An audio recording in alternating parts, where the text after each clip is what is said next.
अपने main character के पापा उसको बताते हैं कि तू पिछले स्कूल के अंदर बुली हुआ करता था, और ये सुन के अपना मेन कैरेक्टर पूरा हैरान हो जाता है। तो मित्रों, स्वागत है तुम सभी का द गुड स्टूडेंट मानवा के अंदर। और भाई मैंने इसके चैप्टर्स पढ़े हैं, ये काफी ज्यादा तगड़ी मानवा है। वेल, अगर तुमने लुकिज्म पढ़ लिया या फिर तुम व्यूक की लुकिज्म के सीरीज के साथ कंटिन्यू चल रहे हो तो इसको मिक्स मत करना, क्योंकि भाई इसके अंदर भी किंग्स इंट्रोड्यूस होने वाले हैं जो कि अलग होंगे, और लुकिज्म बिल्कुल एक अलग है क्योंकि राइटर ही अलग है, तो इनको मिक्स मत करना, पहले कह रहा हूं मैं, ठीक है। बाय द वे, मैं इस तरह से पहली बार वीडियो रिकॉर्ड कर रहा हूं, तो मेरे पीछे मेरा प्यारा सेक्शन फिगर का सेट देख सकते हो, जो कि मेरा बजट फ्रेंडली सेट है।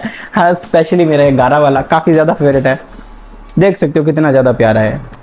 वेल, ये तो आउट ऑफ टॉपिक हो गया। वैसे इसकी लिंक चाहिए तो बता देना, मैं डिस्क्रिप्शन के अंदर डाल दूंगा। तो शुरू करते हैं हमारी दी मानवा गुड स्टूडेंट। तो चैप्टर की शुरुआत के अंदर हम देखते हैं कि जो हमारा मेन कैरेक्टर है वो कैमरे से कुछ फोटोज ले रहा होता है, और वो कहता है कि आजकल के कैमरा की क्वालिटी काफी ज्यादा बढ़िया हो गई है। और ये तो कहते हैं वो उसके आसपास काफी सारे बच्चे जा रहे होते हैं, वैसे ही सब कुछ वो मन के अंदर कह रहा होता है। और तभी वो गलती से इस लड़की की फोटो क्लिक कर लेता है, और तभी उसको इसकी मदर आवाज लगाती है कि जल्दी से चलो, मेरे को बुसान के अंदर काम भी है, तुम्हारे ट्रांसफर की यहाँ पे जल्दी से सारे प्रोसेस पूरे कर लेते हैं। तभी क्लास के टीचर की आवाज आती है जो कहता है कि नए स्टूडेंट आया हमारी क्लास के अंदर, और सभी उसके साथ अच्छे से बात करना, और अभी वो खुद को तुम्हारे सामने इंट्रोड्यूस भी करने वाला है। और तभी जो हमारा मेन कैरेक्टर है जो सभी के सामने खुद को इंट्रोड्यूस कर नहीं पा रहा, क्योंकि भाई वो नर्वस हो चुका है, क्योंकि वो नए स्कूल के अंदर आया है। और उसको टीचर कहता है कि भाई इसमें इतना शर्माने वाली क्या बात है। और हमारा मेन कैरेक्टर खुद को मन में कह रहा होता है कि भाई नर्वस मत हो, तेरा बस एक सिंपल सा गोल है कि तेरे को एक स्मूथ स्कूल लाइफ जीनी है। तो जो हमारा मेन कैरेक्टर है वो तभी बोलता है, I am transferred from Busan, my name is जो इयोन। और भाई वो सच में ट्रांसफर्ड बोलता है, ट्रांसफर्ड नहीं बोलता है। तभी जो अपना मेन कैरेक्टर बोलता है कि उम्मीद करता हूँ कि तुम लोग मेरे अच्छे दोस्त बनोगे और हम आपस में घुल मिल जाएंगे। तभी क्लास में दो में से एक लड़का बोलता है कि भाई इसने क्या बोला, मेरे को तो समझ में नहीं, इतना धीरे बोला है। तभी पीछे वाला लड़का कहता है भाई वो अपने से दोस्ती करना चाहता है, ये कहा उसने। और तभी कई लोग इसके नाम का मजाक उड़ा रहे होते हैं, कई सोचता है भाई ये तो मेरे को लग रहा है कि सिर्फ पढ़ने वाला होगा, कोई खेलने वाला वगैरह नहीं होगा। और तभी हमारा मेन कैरेक्टर सोचता है कि भाई यहाँ के किड्स तो थोड़े बहुत स्कैरी हैं। और तभी हमारा मेन कैरेक्टर सोचता है कि जैसा मेरे साथ बुसान में हुआ अगर वैसा ही हो गया तो। और जब भी अपना जो टीचर है वो इयून को बुला के कहता है कि अपनी जाके सीट पे बैठ जा भाई। अपना मेन कैरेक्टर इयून सीट पे जाके बैठ रहा होता है, और तभी वो देखता है कि उसके साथ तो वही लड़की बैठी है जिसकी उसने गलती से फोटो खींच ली थी। और इस लड़की के चेहरे पर काफी सारे बैंडेज के निशान भी है, जिसके कारण इयून को लगता है कि कहीं पे ये बुली तो नहीं होती कहीं क्लास के अंदर। वैसे इयून ने एक बात कही है कि काफी ज्यादा सुंदर है, आई कांट डिसएग्री इयून भाई। और तभी इयून कहता है कि मेरा नाम इयून है। और तभी ये लड़की कहती है कि क्या बकवास कर रहे हो तुम।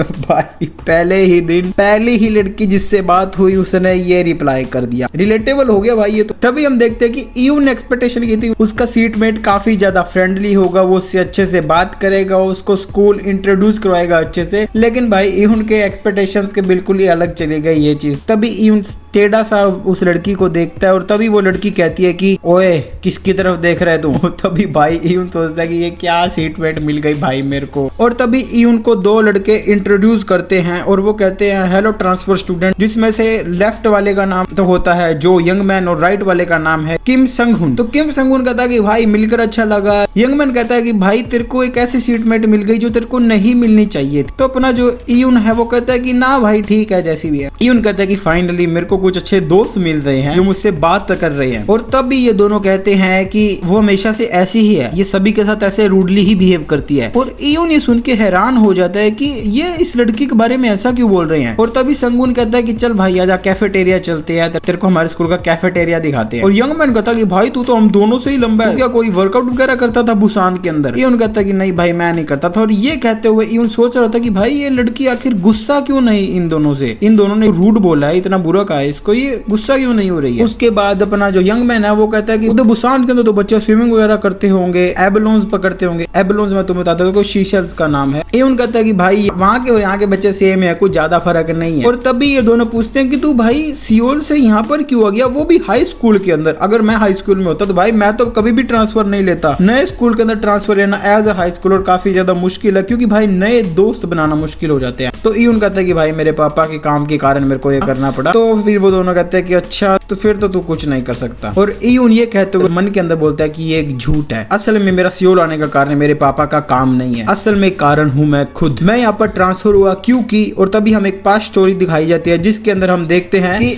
एक लेडी बोल रही होती है कि हनी जल्दी से आओ, उसको होश आ रहा है, डॉक्टर को भी जल्दी से लेके आओ। और वो लेडी बोलती है कि ईयून तुम ठीक हो, और हम देखते हैं कि भाई ईयून के काफी ज्यादा पट्टी बंधी हुई। वो कह रहा है कि यार मेरा सर दर्द से फट रहा है, आखिर क्या हुआ मुझे। और वो तभी अपने मम्मी पापा को कहता है कि मैं यहाँ पर क्या कर रहा हूँ। और उसके मम्मी पापा बोलते हैं तेरे को कुछ याद नहीं है। वो कहता है नहीं। और वो ईयून तभी एक ऐसा सवाल पूछता है जिससे उसके दोनों मदर और फादर हैरान हो जाता है। वो कहता है कि मैं कितने साल का हूँ। और तभी ईयून कहता है कि हाँ सही सुना तुम लोगों ने, कुछ महीने पहले मेरा एक्सीडेंट हो गया था और जिसके कारण मैं मेमोरी लॉस कर बैठा, और असल में मेरे को कुछ भी याद नहीं है। किंडरगार्टन से लेकर अब तक मेरे पेरेंट्स कहते थे मैं बहुत ज्यादा ही होशियार था, लेकिन पता नहीं क्यों मेरे को तो कुछ भी याद नहीं आ रहा है। इस किताब में हर कुछ ऐसा मेरे को नया सा लग रहा है। बिल्कुल भाई रिलेटेबल, मेरा भी एग्जाम के अंदर सेम ही रिएक्शन होता है। तभी ईयून सोचता है कि शायद मैं पढ़ाई भी भूल चुका हूँ अपनी मेमोरीज के साथ। लेकिन ईयून एक चीज नहीं भूलता और वो है भाई सोकर। बहुत ज्यादा तगड़ा सोकर खेल रहा होता है। ये देख के जो यहाँ के स्कूल के बच्चे हैं वो काफी ज्यादा हैरान होते हैं कि भाई ये तो काफी ज्यादा तगड़ा खेल रहा है। तो तभी ईयून सामने वाली टीम को टैकल कर करके एक गोल कर देता है, बहुत ही ज्यादा खतरनाक। और संगुन तभी कहता है कि भाई तू तो एक प्रोफेशनल की तरह खेलता है और तूने तो हमें बताया नहीं था कि तू सोकर में इतना बढ़िया है। ईयून खुद हैरान होकर कहता है कि क्या मैं सोकर के अंदर इतना बढ़िया क्यों हूँ? मेरे पेरेंट्स ने तो कहा था कि भाई मैं तो पूरा टाइम पढ़ता रहता था अपने कमरे में बंद होकर। तभी हम सुनते हैं कि सामने वाली टीम के बंदे लड़ रहे हैं ईयून की टीम से कि भाई इस बार ईयून हमारे साथ खेलेगा। तो संगुन कहता है कि भाई वो हमारी क्लास का है इसलिए वो हमारे साथ खेलेगा। ईयून ये सुन के खुश है कि भाई चलो इसी बहाने मैं अपने स्मूथ स्कूल लाइफ अच्छे से अब शुरू कर सकता हूँ। और हमें कुछ दिन पहले का सीन दिखाया जाता है जब ईयून बुसान के अंदर जस्ट ट्रांसफर ही हुआ था और उसके जो मम्मी पापा उसको जगह दिखाते हैं जहाँ पर वो रहने वाला, और उसको उसका कमरा दिखाते हैं जिसके अंदर इतनी सारी बुक्स है भाई साहब। वो खुद देख के हैरान हो जाता है। तभी उसकी मदर कहती है लगता है तेरे को कुछ भी याद नहीं है, तू बहुत ही ज्यादा पढ़ने वाला बच्चा था, हर चीज के अंदर तू फर्स्ट आता था, तू इतना ज्यादा फर्स्ट आता था कि तेरे को फर्स्ट आने के लिए भी फर्स्ट प्राइज मिला। भाई ये कौन सा फर्स्ट प्राइज। और तभी उसकी मदर एक छोटी सी स्माइल के साथ बोलती है कि तू काफी अच्छा बच्चा था और तूने कभी भी हमें सैड नहीं किया। और ये बोलते हुए उसकी मदर रोते हुए बाहर चली जाती है। और तभी ईयून का फादर उसको बताता है कि देख तेरे को शायद सुनने में शॉकिंग लगे, लेकिन तेरा असल में जो कारण है वो बुसान से सियोल आने का वो ये है कि तू अपने एक्चुअली पिछले स्कूल के अंदर काफी ज्यादा बुली हुआ करता था और तेरा एक्सीडेंट का कारण भी यही था। तू बुली से बच के भाग रहा था और इसी चक्कर में ट्रक कुन आया और उसने तेरे को उड़ा दिया। तभी उसका फादर कहता है कि लेकिन तू चिंता मत कर, तू सही है ना, बस यही काफी है, तू नए स्कूल के अंदर जा, तू नई लाइफ शुरू कर, हम तेरी मदद करेंगे, तू नए दोस्त बना। और अभी हम करंट के अंदर आते हैं और हम देखते हैं कि ईयून नोटिस करता है कि भाई जो उसकी सीटमेट है वो अभी अकेली बैठी हुई है और अकेली बैठ के पढ़ रही है, उसके साथ कोई भी लड़की नहीं बैठी। तो ईयून सोचता है कि शायद से एक लोनली लड़की है, इसके कोई फ्रेंड है ही नहीं। और तभी संगुन कहता है कि तू मजाक कर रहे, तू पहली बार सोकर खेल रहा है। ईयून कहता है कि हाँ भाई मैं पहली बार खेल रहा हूँ, मैं बस पढ़ता ही रहता था। संगुन कहता है कि भाई हो ही नहीं सकता। खैर ये छोड़, मैं भाई खुश हूँ कि तुम्हारी टीम के अंदर आ गया, अब हमारी टीम पक्का जीतने वाली है। यूं तभी मन के अंदर सोच रहा था कि भाई फाइनली मेरी स्मूथ स्कूल लाइफ का सफर शुरू हो रहा है, मेरे अच्छे दोस्त बन गए हैं, पहले ही दिन सभी मेरे को रिकॉग्नाइज कर रहे हैं। तभी संगुन पूछता है कि भाई ईयून तू क्या कर रहा है? ईयून बोलता है कि भाई मैं अपने पीई क्लॉथ ऊपर सुखाने जा रहा हूँ। तो हमें पता चलता है स्कूल का रूल है कि भाई अपने जो पीई क्लॉथ है वो ऊपर सुखाने होते हैं क्योंकि भाई पसीने की स्मेल वगैरह ना आए, धूप के अंदर अच्छे से सूख जाए। संगुन कहता है कि भाई तू कोई और क्लास में होता तो इतना लकी नहीं होता, क्योंकि तू हमारी क्लास में तू बहुत ज्यादा लकी है। ईयून कहता है कैसे? तो संगुन कहता है कि हमारी क्लास के बच्चे को रूफ टॉप पे जाने की जरूरत नहीं पड़ती है। और ये कहते हुए हम देखते हैं कि वो ईयून के सीट मेट के सर के ऊपर जो अपने पीई क्लॉथ है वो फेंक देते, भाई वो गंदे पीई क्लॉथ। भाई साहब ये देख के ईयून हैरान है, और ईयून ये देख के हैरान है क्योंकि भाई सिर्फ संगुन ही नई क्लास के सारे बच्चे उसके ऊपर अपने पीई क्लॉथ फेंक रहे हैं। ईयून पूरा का पूरा हैरान है कि आखिर ये हो क्या रहा है। और तभी संगुन कहता है कि भाई ईयून तू क्या कर रहा है, तू नहीं फेंकेगा, जल्दी से उसके ऊपर फेंक, हमें कैफेटेरिया भी चलना है। और इसी के साथ भाई आज का एपिसोड खत्म होता है। और तुम्हें लगता है कि वीडियो काफी ज्यादा छोटी है तो आई एम रियली सॉरी भाई साहब, क्योंकि मेरे फोन के अंदर इतनी ज्यादा स्पेस नहीं है, मैं फोन से रिकॉर्ड कर रहा हूँ। तो चलो भाई मिलते हैं अगली वीडियो के अंदर, तब तक के लिए सब्सक्राइब करके रख लेना क्योंकि मैं ट्राई करने वाला हूँ कि अगले 2-3 दिनों के अंदर मैं जस्ट इसका अगला पार्ट डाल दूं, तो इसलिए सब्सक्राइब कर लेना।